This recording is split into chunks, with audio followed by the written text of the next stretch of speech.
Welcome to Science Fiction Book Club, a podcast for bookworms and stargazers. In every episode, we dive into the pages of our favorite science fiction novels to break down the big ideas, ask the nerdy questions, and maybe learn a little bit about ourselves along the way. Opsa, today we're breaking the rules a little bit because we're not diving into the pages of our favorite science fiction novels. That's right. Instead, we're talking about an adaptation of a very popular science fiction novel that we just covered on this very show, Project Hail Mary by Andy Weir. You and I went to go see the film together just a couple of nights ago. That's right. And we're here to share our thoughts. Indeed. Ryan Gosling has the inimitable Ryland Grace. That's right. And Rocky as Rocky. Rocky as Rocky. Absolutely killing it as Rocky in this movie, I think. Okay, so before we get too ahead of ourselves, let's start big picture. What are your zoomed out big picture thoughts on the movie before we drill down into some specifics and talk about some of the scenes and stuff? Yeah, totally. It's funny.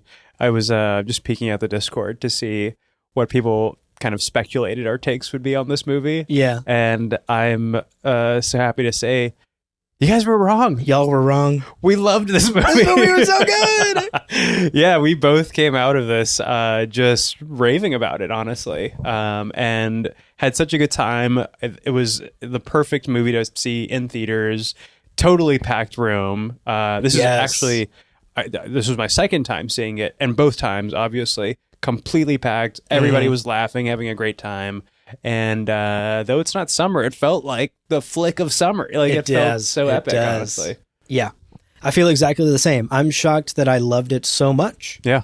Given that both of us gave pretty okay reviews to the book. Yeah. You know, we both had some harsh criticisms for the book itself. It's not exactly our flavor of sci-fi. That's right.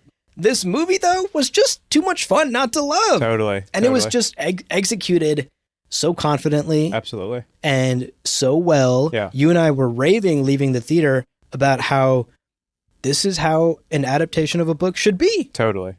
It adapts the book nearly beat for beat. Yeah. While adding so much more depth and meat onto the bones. 100%. I don't think I have ever walked out of a movie based on a book that I have read at all satisfied. It's always been a very, very disappointing experience. Right. And some amount of compromise. You know, there has to be, obviously.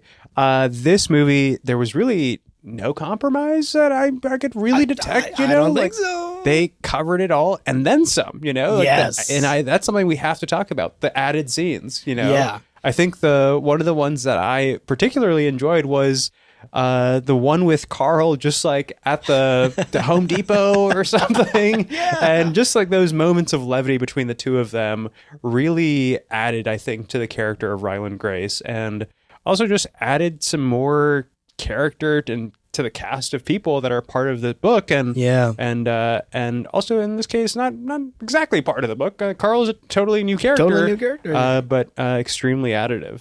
Yeah, I agree. I think especially for that start of the movie, where it's a lot of Grace in a lab figuring out astrophage, you need someone for him to talk to and bounce off of, right? We can't be inside of his head like we can in the book and just hearing all of his thoughts and all of the science. Yes.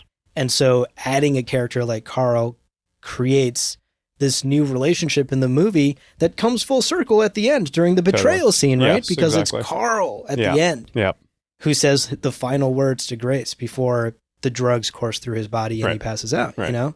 So I think even that addition of a emotional interaction between two characters, we don't know anything about Carl, but we know that he was there for Grace at the start and on his final moments on Earth.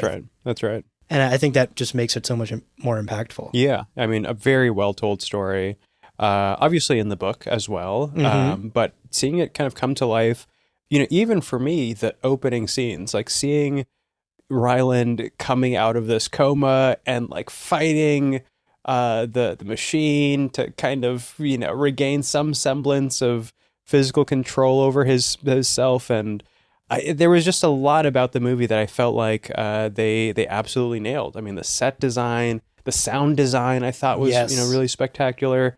And we're not without our critiques. Like we'll circle back to that. But honestly, I mean, a brilliantly executed film. Yes, it felt. You said it perfectly. It feels like the blockbuster of the summer, and we're not even into the summer yet. Totally. It feels like old school, feel good adventure movie that we kind of like love. You know, every kid kind of has that movie they loved growing up that they watched on repeat. That's right. I suspect Project Hail Mary is going to become that movie for many nerdy kids. Absolutely. Across the country who are just going to have this on repeat. Yeah, that's what we were saying as we left the movie. Like, this is, you know, E.T., this is Jurassic Park. Yeah. Like, it's, you know, maybe Men in Black for some people, you know. But it is just that movie that's well, one, we also have said this, like, this is a pretty wholesome movie. This is a movie could bring kids to. Like, and honestly, you should. There's not very complicated characters at all in this whole movie. Yeah. And normally, coming from me, that would be a critique, but this time it's a compliment. Totally.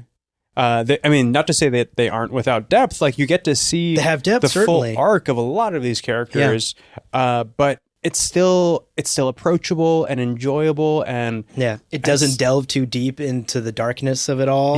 Which it could. You know, totally. There's a lot of death happening here. Right. What's going back on Earth is a huge question mark. Like apocalyptic events probably happening back on Earth. Yeah.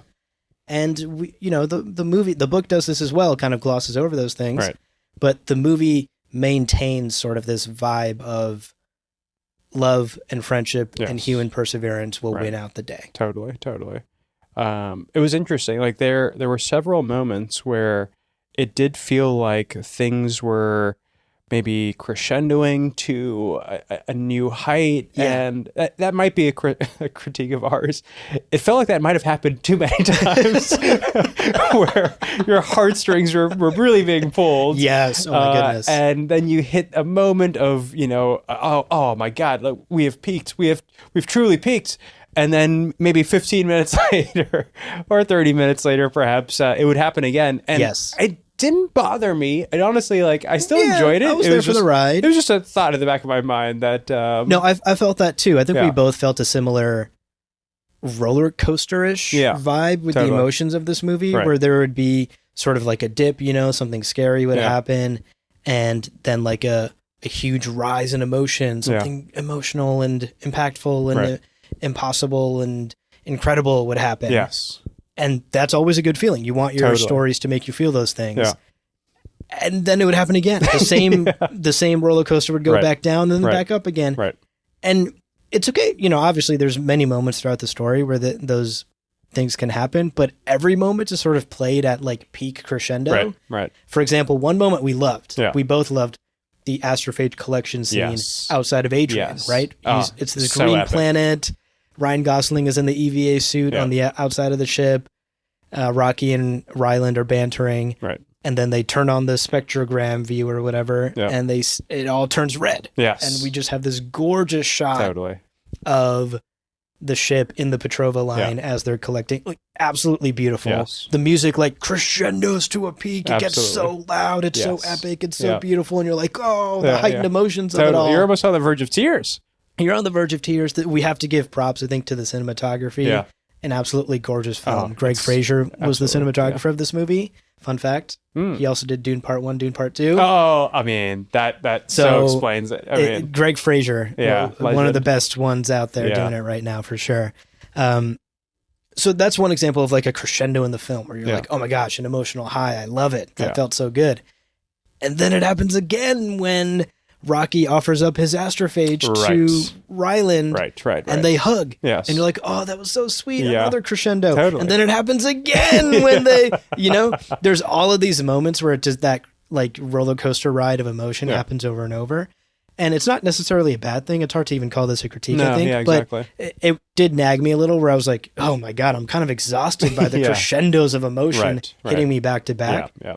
And I think in particular, that got exhausting in the final 15, 30 minutes of the movie. Yeah, it felt like it happened almost accelerated.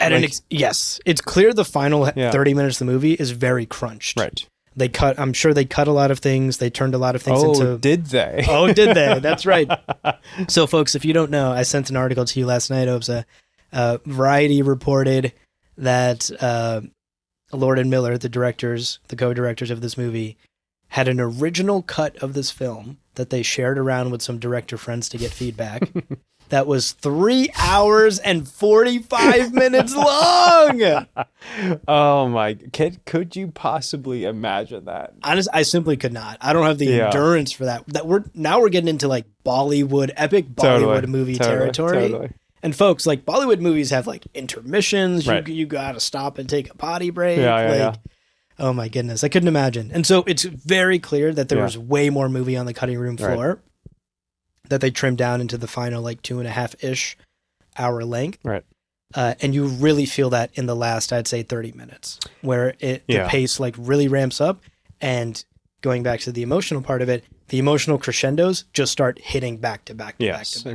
Exactly. And that's the, I think, you know, for all of us that have seen the movie, which is hopefully all of us, there is no denying this is a long movie. That's right. And that part of that is being as faithful to the book as it is. I mean, I don't feel like anything was lost in the translation. No. And to good effect. I mean, I really enjoyed throughout the movie the kind of foreshadowing that, you know, experience I had of just knowing what was going to come next, because I had obviously read the book, and then that in fact happening, you know, basically like, exactly like almost it did beat in for the beat, book. totally. And so, you know, the moments when we're first seeing Rocky and Ryland kind of encounter each other, sort of discover how to communicate.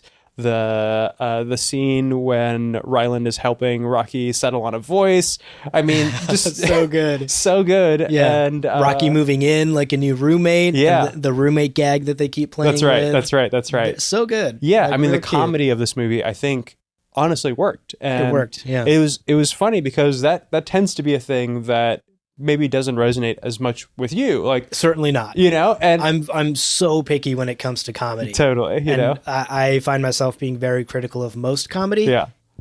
I loved it here. And I just remember, like, throughout the movie, I mean, you were just yucking it up. You know, it was laughing. Yeah. It was great. I mean, to you know, like, there was even the scene that was new for this movie between Rocky and Ryland of them kind of, you know, experiencing moments on Earth, and in particular the Rocky movies, you know, and Rocky is like pantomiming as a boxer. So cute. And it's just like, oh my God, like this is good. Like, I can't. I mean, that was a brilliant addition from the movie to have to include a wellness chamber on the ship, right, where there were just these hologram walls where they could just pull up any projection video of Earth. And so that was such a cool way for the movie to like handled that type of exposition. Right. Instead of having scenes where Ryland is constantly explaining Earth things to Rocky, just cut to a scene of them in the wellness chamber where Ryland is showing Rocky what fishing is. Right. Instead of explaining that concept, which would get incredibly boring and dull over and over again. Yeah, totally. So I thought that was a brilliant stroke of genius from the filmmakers. I will say I know you said almost nothing was lost in translation from the book. I can hear some of our listeners already at their keyboards, clickety-clackening away. Because a critique I've seen online from folks who loved the book for the science of it all fair is enough. that this movie really sands down the edges of the science. Really simplifies and really fast forwards past a lot of the scientific stuff. It's very true. Very true. Which, for me, again, reads as positive. Yeah. I don't think this type of like summer blockbuster movie is where you want to talk about nitrogen for 45 minutes or whatever. Right. Or like the spectral wavelength of astrophage or blah, blah, blah. Yeah. Like, you needed just enough science for the nerdy science kid to be like, cute. I know what that is. Right. I know what that instrument in the lab does. Right. But you don't need to actually explain any of it. Yeah. And that was one of the issues I had with the book. You know, one of my critiques was I'm not a nerdy science kid. Yeah. So I didn't find any of the science in the book enjoyable, and it slowed things down for me. Whereas in the movie, it was the perfect amount of science, just a dose, and then we move on. Totally. But I know that might rub some folks the wrong way who are really there for the science lab experiments. Yeah, which is, I think that is a fair critique. And, you know, on the other hand, I do like the science of it, you know, and I enjoy that in the book. And that is like the flavor of sci-fi that most appeals to me generally. But I couldn't help but feel as I was watching the movie, oh, they did a masterful job editing that out, actually. Yeah. Because that makes this movie honestly feel like it's going to stand the test of time in a way that, right. And to be fair, there are movies that get pretty heady. Like I'm thinking of Interstellar. Like right. Interstellar, fantastic movie. It does not shy away from, the depths of math, science, physics, the universe that we live in. Relativity. So there's a spectrum here. And this movie chose pretty firmly to be on the other side. Yeah. I think so. This is much more Jurassic Park than it is Interstellar. And for sure. I think effectively. I think that's a good effective I think choice, for better. Yeah. Rather than worse. I think something else that was for better in this movie that I desperately wanted from the book was emotion. Yes. Was the human interactions. Oh, yeah. We've talked about was this. lingering on the scenes where you need to see people act like people. Totally. The book gets really bogged down in the science of it all. And I said in one of our episodes covering the book, like, wouldn't Ryland have a breakdown when he finds his crewmates are dead? Right. And he remembers that he's on a suicide mission? Like, a normal human reaction to that would be like total mental breakdown. Right. And the opening sequences of this movie is Ryland kind of being like, what the fuck is going on? And what am I doing here? Totally. Acting very human, acting very normal. Yeah. Strat, for example, in the book we both critiqued was like sort of a caricature. Exactly. In the movie, we learned Strat likes to sing. We get that brilliant karaoke scene in the middle of the movie. So well done. That humanizes Strat, that humanizes the crew. All we needed was a scene like that in the book to humanize people and to make their deaths that much more painful. And it's not like we needed a ton of background. The movie actually kind of reduces the background for a lot of the crew as well. Yeah, true. We get to know them even less than we do in the book. In the movie, but it almost doesn't matter because we get these like cute human interactions that just tell you like, okay, these people are important to each other. Exactly. And so it is painful when one of them loses somebody. Yeah, exactly. So I loved the karaoke scene. I loved the movie lingering and expanding on the emotional scenes in the story. Yeah. Another big one is when Rocky offers up his astrophage to Ryland so that Ryland can get home. Right. There's actually a great tweak in there too. There's a deviation there because in the book, Rocky just has like 2 million kilograms of extra astrophage lying around. Yeah, exactly. And he's like, yo, bro, I can fill up your tank. Yeah. What the hook? Yeah. In the movie, there's a sacrifice from Rocky's part. Right. Rocky says, I'll take the extra time to get home. Exactly. I'll fly home slower, burn less fuel, and add 6 years to my trip home so that you can go home. Exactly. I watched my crew members die. Ryland, I'm not going to watch you die. Oh, tears. Beautiful. Oh, incredible. That little change makes that interaction so much more emotional, so much more personal. Yeah. And then, of course, we linger in that scene. Ryland cries. We see him cry. And that scene ends in Ryland teaching Rocky what a hug is. Right. Which was so cute. Just so cute totally. And so emotional. Yeah. And like, that's what I think like the movie sort of highlights what I was trying to get at in my critiques of the book is I just was missing the human emotion of it all. Right. And the movie perfectly, I think, lands the human emotion. No, you've like perfectly put it there. And it does that so well. And it also, with the additional characters it adds, you get actual kind of depth and stakes in a way that you didn't necessarily feel in the book. Yeah. And that's, I think, one of the most successful parts of this adaptation. I mean, you've put it perfectly. Yeah. I think they did such a great job. As far as critiques go of the movie itself, again, I have so few. I thought it was just so well done. In particular, I think this is a very kid-friendly movie. Totally. Nothing in this movie gets like incredibly dark. No. There is a really powerful scene in the middle of the movie where you really think Rocky's going to die. Yeah. And then they kind of let that linger longer than in the book. Right. Rocky just kind of like immediately comes back in the book. Basically, yeah. In a single chapter. Yeah. But in the movie, there's like many sequences and scenes where Rocky is just kind of like there and you don't know if he's ever going to wake up. That might be tough for maybe a younger kid to handle. Yeah. Maybe a young kid who like really loves animals and can't bear to watch animals die. Right. But, parents, your kids, talk to them however you need to, right. and let them know Rocky's going to be okay. Yeah. And spoiler, Rocky's going to be okay. Maybe just tell them Rocky's going to be okay and go see the movie. Cause I really do think this is a special movie that a lot of kids are going to love. Totally. And it's interesting that they're not necessarily marketing it as a kid's movie.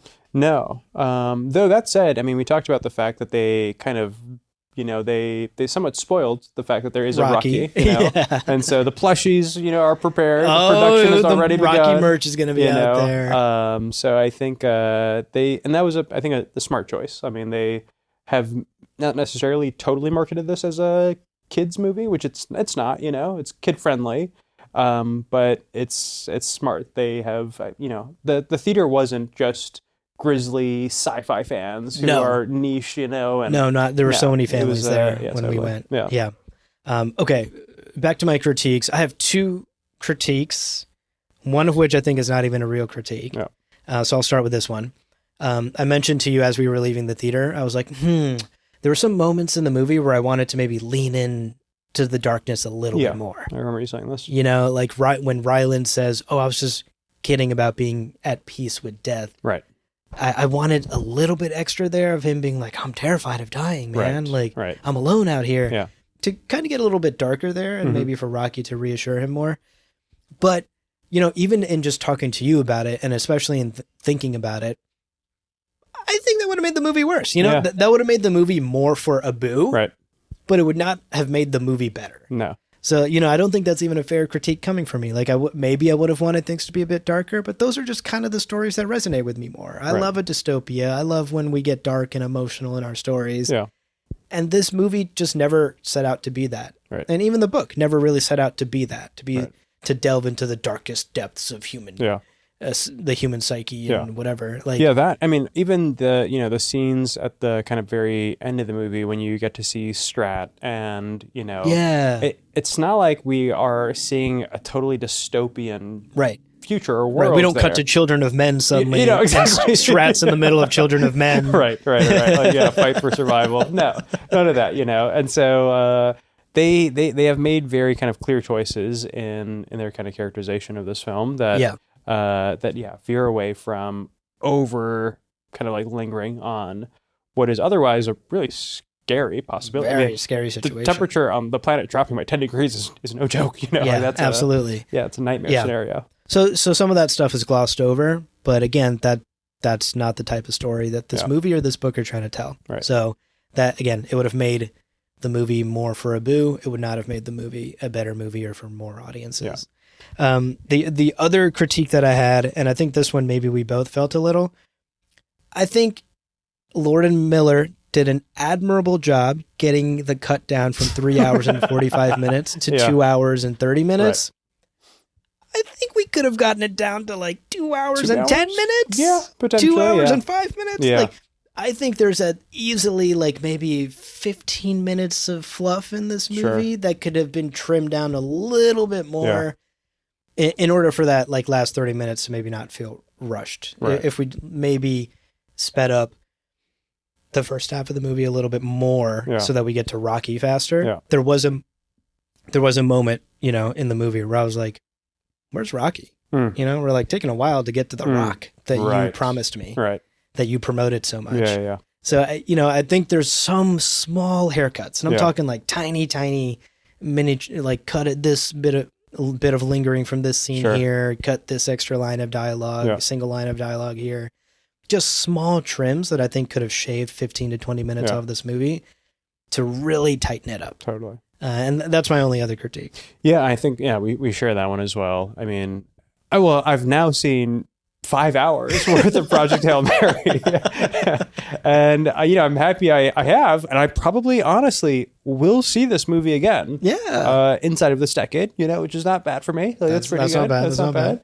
But I did start to find myself fighting to kind of keep not that I want to keep my eyelids open, but it's an awfully long movie, and it's tough because there really aren't any scenes I want to cut. I know, that's the thing that's difficult about that's it. The thing. There's no moment where I'm like, we should totally get rid of this extraneous, No, certainly it's not. really what you said of just like, it's probably a few minutes here. You just have to like really scrub through the movie and just cut out, minute by minute, tiny little bits until you get it down to a little bit more manageable of a film. Yeah.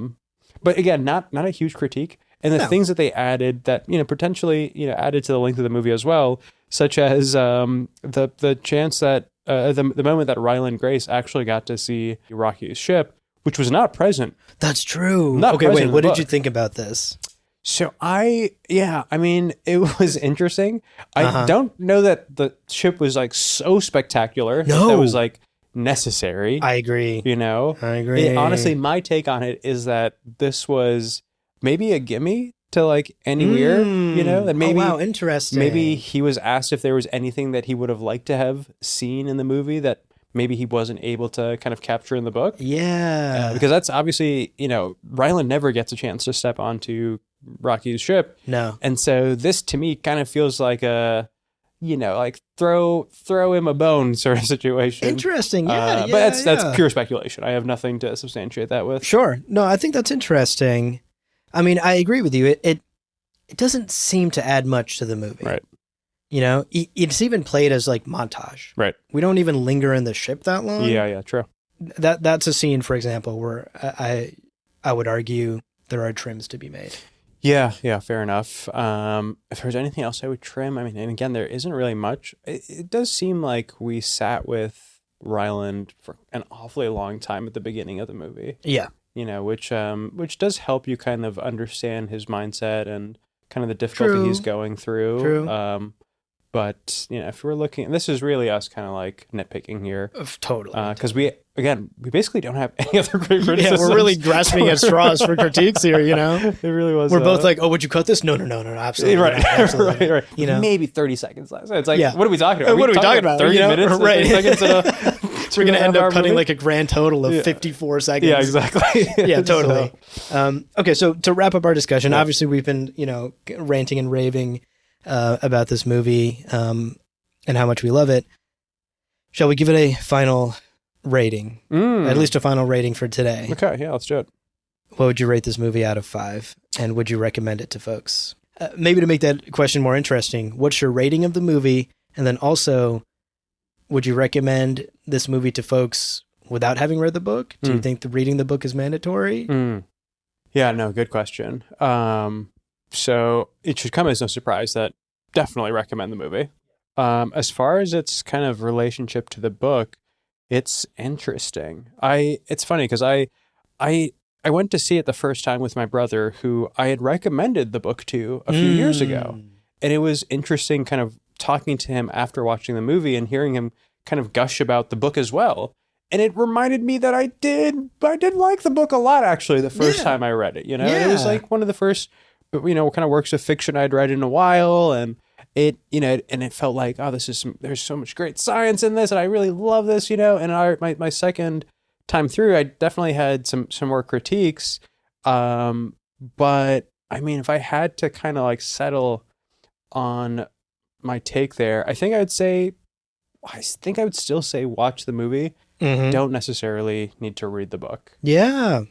Interesting. That said, watching the movie and twice, it does redeem the book for me. It makes me kind of like feel like maybe I was a little harsher than I should have been. Clearly the directors of the film and everybody that decided to produce it saw some really kind of like a really marvelous skeleton in the book. Yes, and honestly the meat as well. We saw a lot of the flesh in the movie as well. Of course. And then we got a truly, I think, fantastic movie out of it. Yeah. So if I had to settle on it, I would say, I would still say watch the movie. You don't necessarily need to read the book unless you're really into sci-fi and really like kind of slightly harder sci-fi, or harder science in your sci-fi. And as far as the rating, this is an easy 5 Rockies out of 5 for me. no. This is a fantastic movie. Yeah. I want to hear your take. Okay, so I'll start by answering whether or not you need to read the book. I think I feel a bit more definitively about it. I think you just need to see the movie. Yeah. If you see the movie, I think reading the book will actually probably not add a ton to your understanding or appreciation of the story. Because the movie just does it so well. We said it earlier. Well. It's such a pitch perfect adaptation. Yeah. So if you only have time, I guess, if you're a really busy person and only have time to do one of those two things, just go see the movie. Yeah. And it's going to be an amazing experience because just like you, I loved it so much. I think you also said it really well. If you're somebody who likes hard science fiction, if you're just sort of like a science geek who loves the science of it all, then I think that is something where the book will add some depth for you. Yeah. So that's maybe the only instance where I'd recommend also reading the book in addition to the movie. Yeah. But if you watch the movie, you have gotten the full experience of Andy Weir's story, and the book will not color in any more of the picture than the movie already didn't. On the screen. And I think we've mentioned this on the show before, but it's tough for us as a podcast to sort of cover your casual science fiction novel because we suffer a little bit from like overanalyzation. Yeah, exactly. We work really hard on this show. Yeah. We like read and reread and listen to the audiobook and go through and highlight a bunch of passages and we do a bunch of research. And some books like almost suffer when you overanalyze them too much. I certainly find myself falling into that trap. You know, we've covered books on this podcast before where I've been like, yeah, this would be a perfect beach read over a weekend. Right. But the fact that I've now spent 2 weeks analyzing every sentence of this book has like kind of taken away from my enjoyment of it. Right. And I think a little bit of that happened for me with Project Hail Mary for sure. Yeah. As far as the final rating of the movie, I'm going to give it 4 Taumibas out of 5 Taumibas, I think. Okay. I think I'm just going to knock it 1 Taumiba shy of 5, a perfect 5. Yeah. Because of the critiques we mentioned earlier, I think it could have been a little bit shorter, could have gotten a bit of a haircut. And, I love a feel-good movie, but I adore a darker movie. And so I ultimately, like in the grand scheme of things, this isn't the perfect Abu movie. Sure. And so for that, it's not a 5 out of 5. Oh my God, I love this. This movie was made for me. But I recognize that this is a great movie and I had a great time. So 4 out of 5. And there we have it, folks.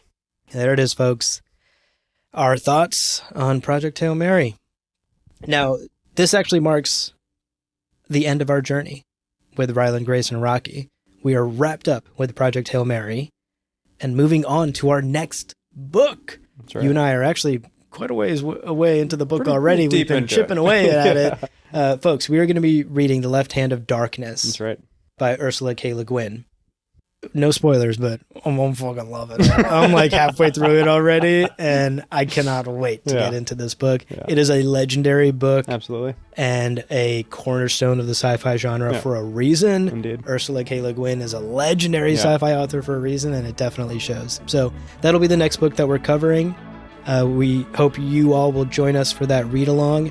If you want to know what chapters you need to read for the next episode, when to have them done by, please check out the Season 3 reading schedule linked in the show notes below. That's where you can find all of the books we'll be covering this season, when we'll be covering them, and what chapters you have to have done for every episode of the show. That's right. So we hope you'll be joining us for that. Up next. Till next time. Till next time, folks. We'll see you. Amaze, amaze, amaze.